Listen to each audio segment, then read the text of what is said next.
না বললে মাইন্ড করেন, ভাই সেলফি না বললে মাইন্ড করেন, ভাই না প্লিজ, তখন আবার মাইন্ড করেন, মনে করেন যে অহংকার দেখাচ্ছে। তো অহংকার দেখাবো কেন? এটা তো নিষেধ হাদিসে। অপ্রয়োজনীয় কেন তুলবেন? কোনো প্রয়োজন নাই, এটা কোনো নেকিও নাই। মুসাফা করলে গোনা ঝরে যায়। মুসাফা করলে কি হয়? গোনা, দুজন মুমিন মুসাফা করছে, বিচ্ছেদ হওয়ার আগেই সব সগীরা গোনা ঝরে পড়ে গেছে। সেলফি উঠালে কি নাকি হবে? কি গোনা ঝরবে? এই সংস্কৃতি পরিবর্তন হয়ে যাচ্ছে তো। এগুলো বললে অনেকে বুঝতে চায় না, মনে করে যে ভাই মনে হয় অহংকার দেখাচ্ছে। কিন্তু অহংকারের কিচ্ছু না। ছবি মূর্তির সংস্কৃতি আমাদের নয়। আমাদের সংস্কৃতি দোয়া এবং মুসাফার সংস্কৃতি। সালাম, দোয়া, মুসাফা, এর মধ্যে কল্যাণ। আসসালামু আলাইকুম, আপনার উপর শান্তি বর্ষিত হোক।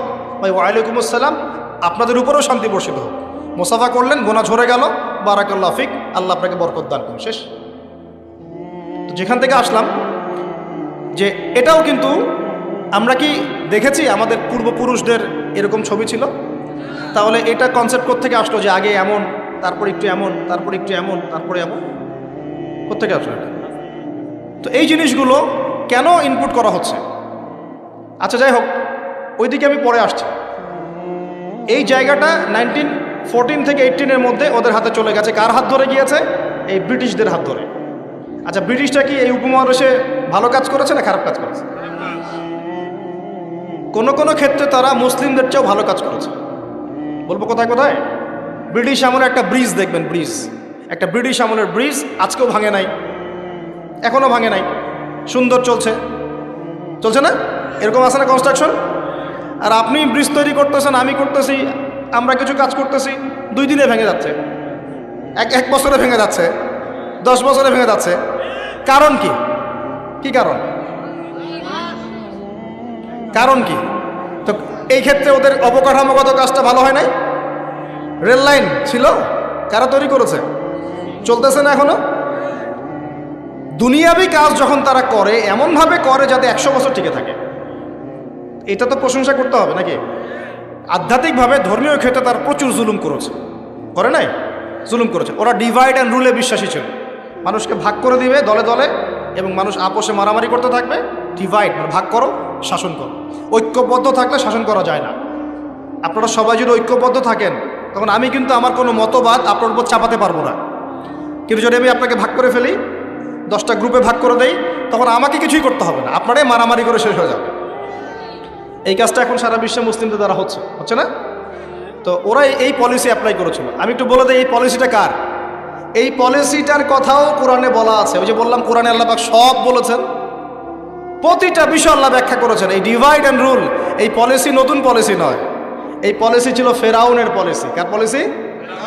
কোন সূরায় আছে এটাও বলে দেই, সূরা মুমিন। এই সূরার মধ্যে পড়লে আপনি দেখবেন ফেরাউন তার কওমটাকে এভাবে ভাগ করে করে করে শাসন করেছে, এবং দুর্বলদের উপরে জুলুম চাপিয়ে দিয়েছিল। দুর্বল ছিল কারা? বনী ইসরাইল। এই কারণে তাদের থেকে শ্রম নিয়েছে, পারিশ্রমিক দেয় নাই ঠিক মতো। যাই হোক, এখন ওদের হাত ধরে 1914 থেকে 18-এর মধ্যে এরা এই প্যালেস্টাইনে ঢুকে জায়গা দখল করে বসতি নির্মাণ করে আস্তে আস্তে শক্তিশালী হয়ে আমাদের ভাইদেরকে তাড়িয়ে দিয়ে, বাড়িগুলো গুড়িয়ে দিয়ে, মা বোনদেরকে ধর্ষণ করে আস্তে আস্তে আজকে এই পুরো জায়গাটা দখল করে ফেলেছে। এমনকি 3 থেকে 4 বার আরব রাষ্ট্রগুলো মিলে তার বিরুদ্ধে যুদ্ধ করতে গিয়েছিল, তারপরও তারা জিততে পারে নাই। একাই সে জয়লাভ করেছে, আরবরা পরাজিত হয়েছে। কিভাবে হলো? এমনি হচ্ছে।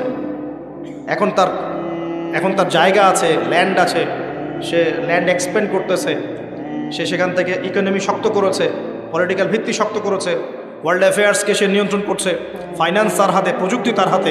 আপনি কি মনে করছেন এগুলি এমনি হচ্ছে? এগুলো কি এমনি হয়েছে? একটা প্রশ্ন করব, এই অবস্থায় কি সে আগেও ছিল কখনো? উত্তর না।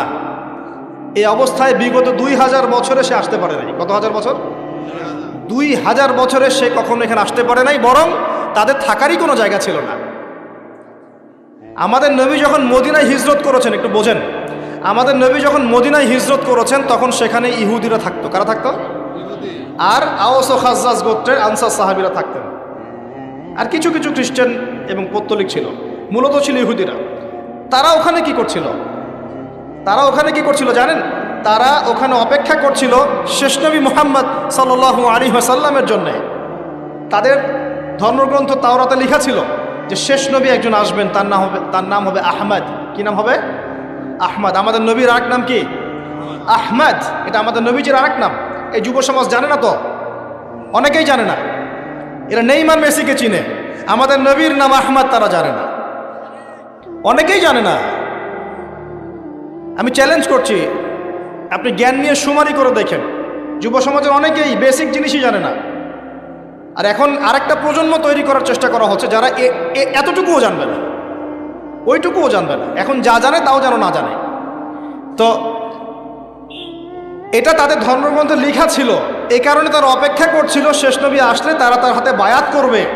কারণ তাদের ধর্মগ্রন্থে ছিল যে মুহাম্মদ সাল্লাল্লাহু আলাইহি ওয়াসাল্লাম যখন শেষ নবী হয়ে আসবেন তার অনুসারীরা বিশ্বটাকে শাসন করবে। করেছিল না? আবু বকর সিদ্দিক, ওমর রাদিয়াল্লাহু আনহু, উসমান, আলী, তাদের সময় রাদিয়াল্লাহু আনহু আজমাইন সারা বিশ্বকে আমরা শাসন করি নাই?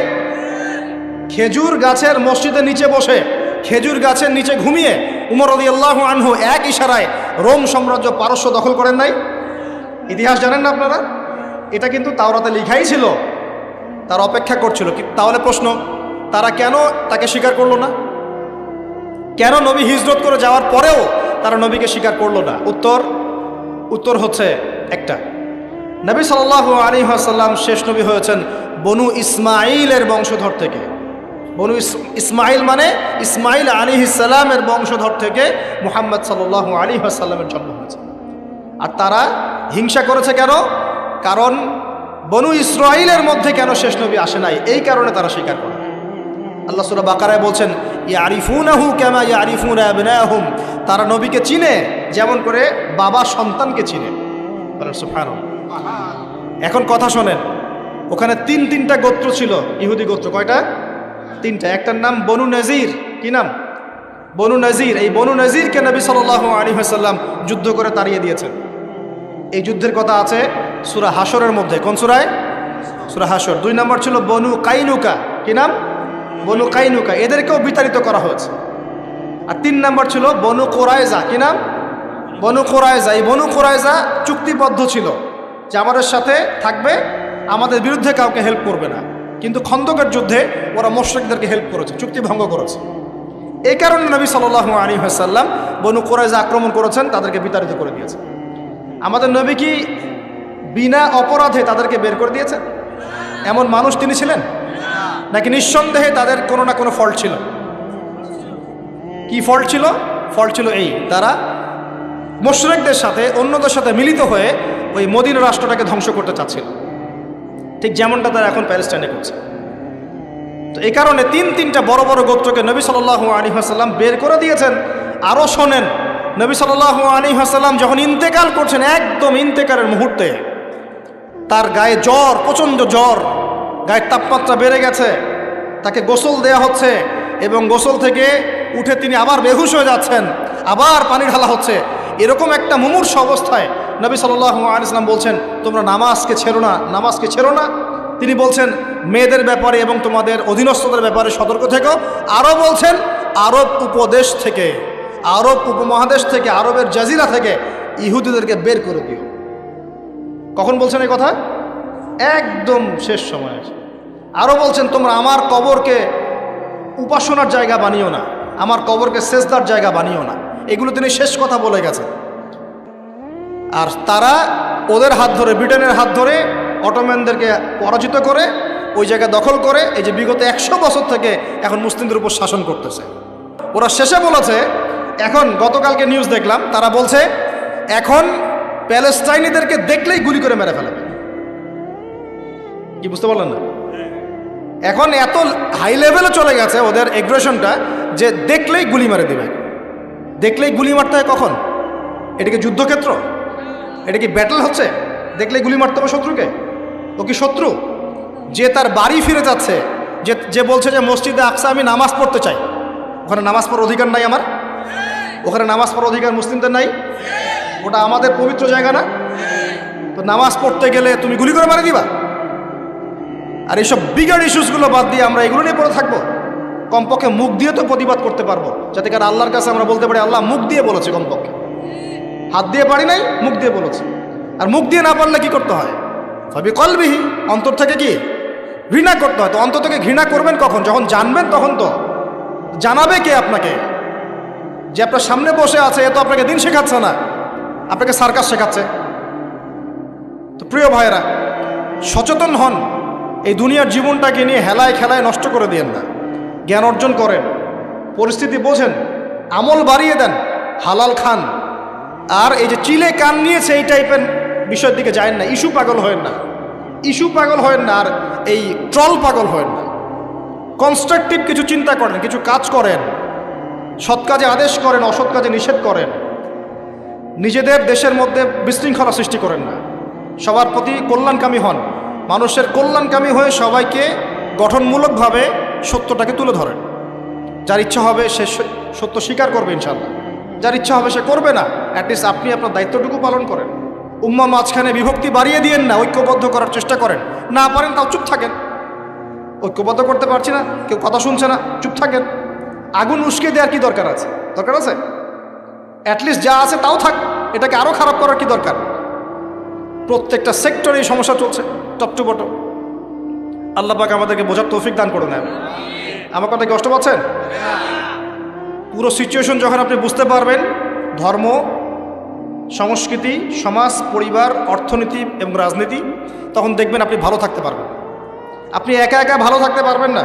হ্যাঁ, ভালো থাকতে পারবো আমি কিভাবে জানেন? মনে করেন আমি টুকটাক কিছু আর্ন করি, এখন আমি চাল ডাল কিনে বাসায় মজুত করে রাখি, বউ বাচ্চা কাচ্চাকে নিয়ে টুকটাক খাই, মসজিদে যাই আসি, যাই আসি, যাই আসি, বাস এটা আমার কাজ। ঠিক আছে, কারোর সাথে কথাও বলি না, কারোর সাথে এভাবে মিশিও না।